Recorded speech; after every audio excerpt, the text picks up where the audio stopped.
Hi, and welcome to Quilting with Lori. My name is Lori Dutchman, and today we are working on part 3 of my 2024 Spring Mystery Quilt. And here is where we are so far. This is Dutchman's Crossing. It is a pattern that I've designed. If you are new to my channel and have not seen the rest of the Mystery Quilt classes, you will want to go back to the introduction, part 1 and part 2. I'll have links below in the description box so that you can follow along and start at the beginning and catch up to where we are today. Although this is my spring mystery quilt design, I'm dressed in very warm sweaters. We ended up having 6 inches of snow yesterday, so it's really chilly here in my quilt studio, which is in my basement, so I'm dressed up quite warm. But I'm going to continue with the spring mystery quilt, and I'm excited about it. We've got the first pieced border all the way around it. This is the 90 by 90 inch queen size quilt that I'm working on here. There is also a wall quilt, and we'll continue with the wall quilt next week.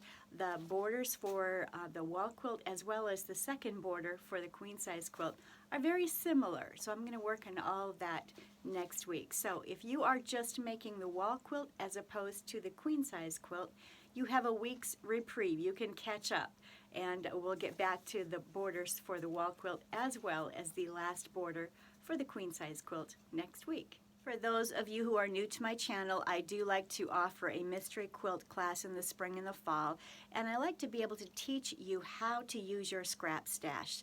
That is so important if you're using my Speedy Solutions Techniques books, which I'll show you here in a minute.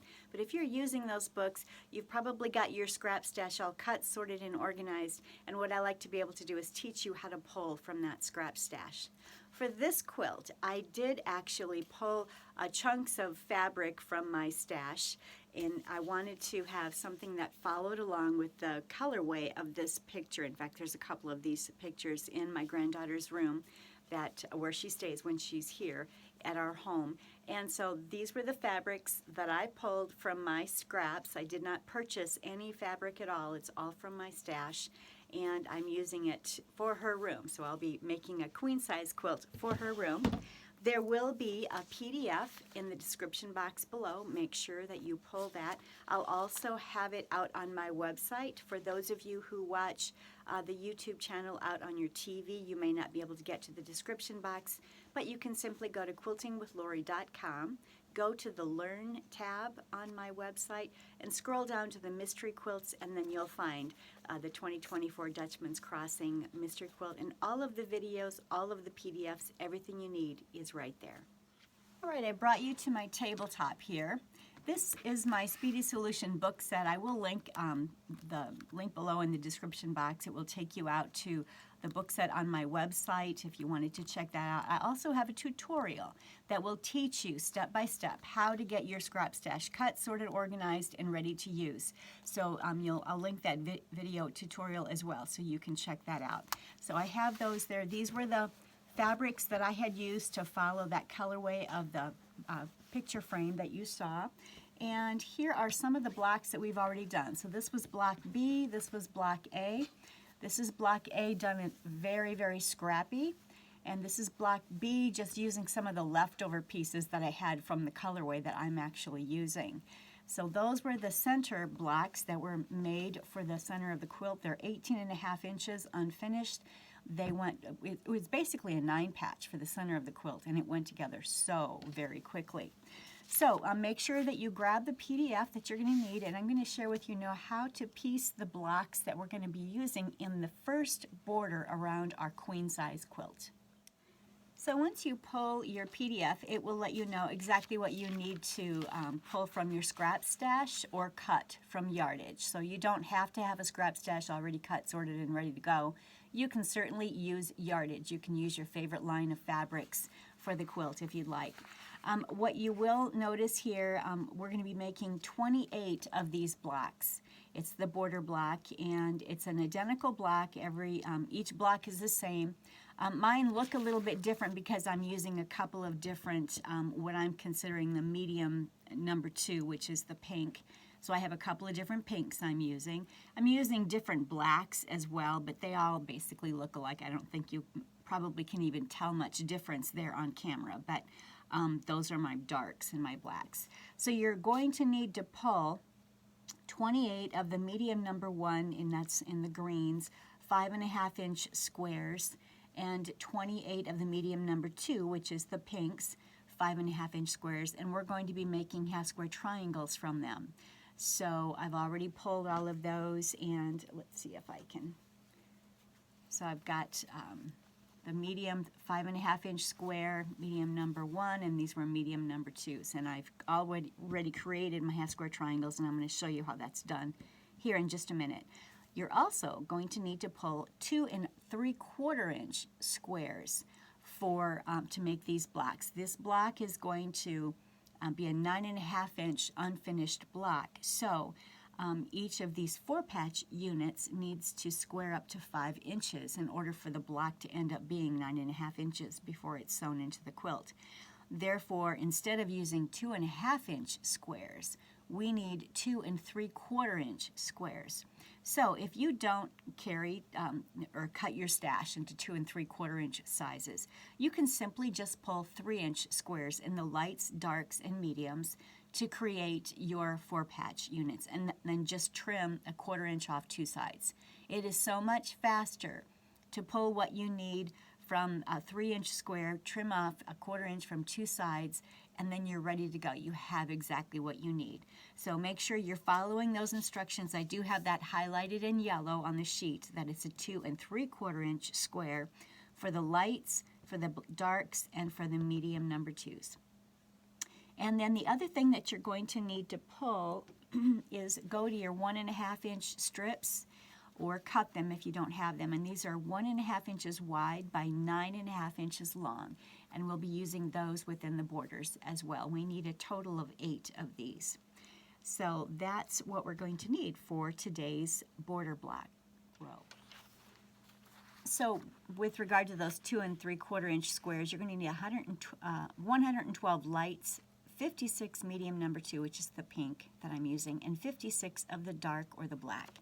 And so that's what you're going to need to pull from your stash. And when I go to my scrap stash, I just pull large chunks of darks and lights and mediums. If you're doing a scrappy quilt, that's the way I do it. I'll pull just a large stack of them. I don't even count them out. And then I just start laying them out like this at my sewing machine and start putting the blocks together.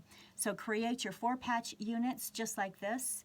You'll make a total of, let's see, I think it's 56. Yes, you're going to need a total of 56 of these 4-patch units, and once they're sewn together, they need to be squared up to 5 inches. And then these half square triangles will also need to be created and then squared up to 5 inches. And let me show you how I've done that. So basically, what I would have done, let me put these two together since they match.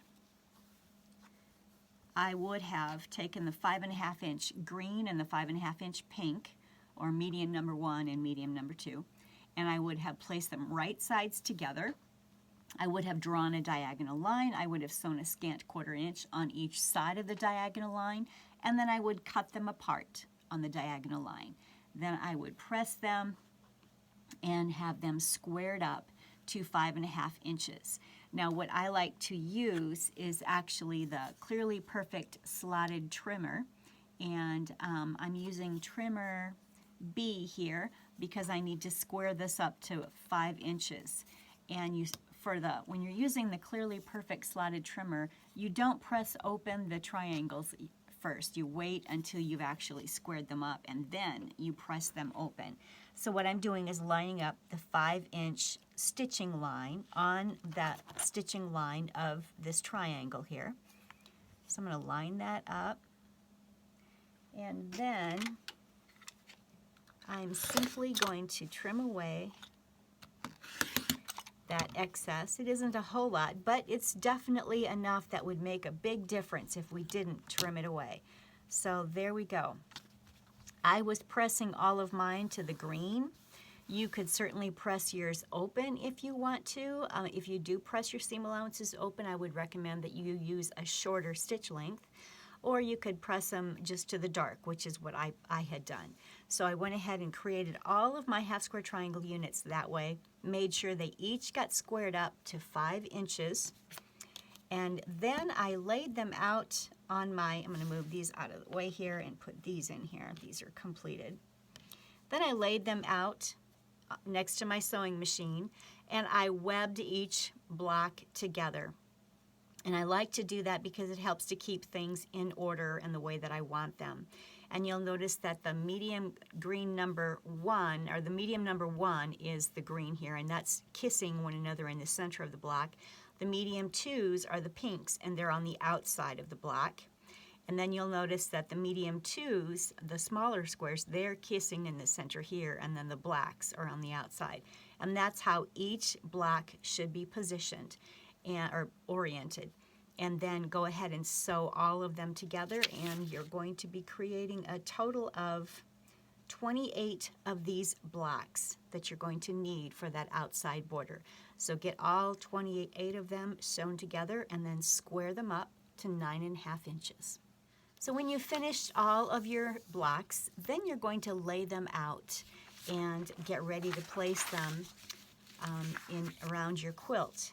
I would highly recommend using a design wall or the floor to lay this all out. The first thing you're going to do is lay out the top and the bottom borders, and that's this section right here between these black lines. Right in here, there's 6 blocks here and 6 blocks there, 6 and 6. And you'll notice that they create a beautiful chevron look here.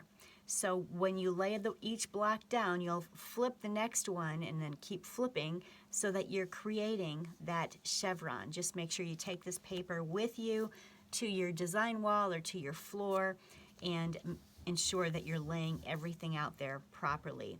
You'll also want to add a 9.5 inch long by 1.5 inch wide end piece to the end of each of these. So there's one on each end of the top and the bottom rows. So that needs to be sewn together with those little black pieces on each end. Press it, and then you are ready to add the top and the bottom to the center of the quilt. And once that much is done, then we're going to start working on the side borders. The side borders basically start out identical to this. So you're putting the 6 blocks together, making sure you're creating chevrons, as you see here. You're going to add the little black strip right there at the end of each of those 6 blocks. And then you need to add a corner block on after each end here. So there's a corner block of the end pieces, the dark strips, and then 6 blocks. Corner blocks here, the dark strips, and 6 blocks. And that, then you'll twist that around and it just ends up being sewn right there and right there. And you've got the quilt finished. So those are those little black pieces that we added here, here, and here, and there. This is 6 blocks here, 6 blocks there, 6 blocks there, and these are the 4 corner blocks. I realized I just made the comment that the quilt was finished, but it isn't finished yet. The first pieced border is on the quilt now. However, we have another pieced border that will go on this quilt, and that comes next week. And that last pieced border is very similar to the border that we're going to be putting on the wall quilt. So those of you who are making wall quilts, you just have to wait a week or just get caught up. If you haven't been caught up yet, you can use this week to get caught up on piecing the center of your quilt, because the center of both the wall and the queen size quilts are identical, except for that black outer border there. Otherwise, everything is the same. And the PDFs give you all of the instructions and lay everything out for you, and my video tutorial. So if you have any questions, just go back and watch the tutorial. I'm going to put a link below in the description box of my Facebook group page. It's Quilting with Lori, Scrap Up Your Stash. Please go out there and post pictures of your fabrics, of your blocks, of whatever, however far you are on the quilt. We'd love to see it. It helps to inspire those of us who are working on the mystery quilt. And this is something that I like to do each time I do a mystery quilt. I love to be able to post pictures of my students' quilts out on YouTube. I love to do a pictorial video of all of the quilts. So if you can get the pieced quilt, the photo of the pieced quilt to me by May 15, if you can email that to me, and I'll have that information in the email to you. I would love to be able to put together a video including your quilt. I would need your name and the city, state, or country that you're located so that I can include that in the YouTube video that I'll be creating of all the students' quilts. Thanks so much for taking part in that. It's always really fun to participate in that. For now, here's one last look at my mystery quilt, and this is as far as I've gotten so far. I do have the bottom border to finish yet. I'll admit that I don't have that one completely done. I have those 3 borders on the quilt so that you can see what it looks like, and tomorrow and Monday I'll finish the bottom border and have that ready. And I look forward to seeing many of you on the Zoom class on Monday night. So until next time, I hope you're enjoying this. Can't wait to see your quilts and your fabrics and your blocks. But until next time, happy quilting.